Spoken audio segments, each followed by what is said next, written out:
Écoute-moi, le secret de la liberté et de l'affranchissement en esprit, c'est la plénitude de la présence de Dieu. Lorsque Jésus était prêt à s'en aller auprès du Père, Jésus dit à ses disciples, il est important pour moi, il faut que moi je m'en aille, afin que le consolateur arrive. Vous savez, lorsqu'il n'y a pas la liberté, lorsqu'on n'est pas affranchi, parce que le vrai affranchissement commence en esprit, tout ce que tu veux posséder, tout ce que tu désires avoir dans le vie, tout ce que tu décides palper dans le matériel, dans le monde visuel, dans notre monde des hommes, il faut que tu déjà arrives à l'acquérir en esprit. Jésus était un homme de profondeur.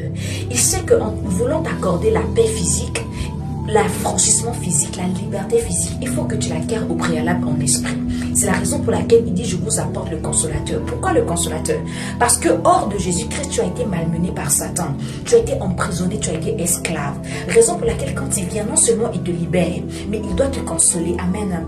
La dimension de consolation du Saint-Esprit, c'est la dimension où Dieu arrive à penser les plaies de ton cœur. C'est la raison pour laquelle il y a des gens qui ont des blessures de l'âme. C'est des chrétiens, mais ils ne sont pas encore guéris de leur âme parce qu'ils n'ont pas décidé par la grâce de Dieu de laisser le Saint-Esprit leur guérir.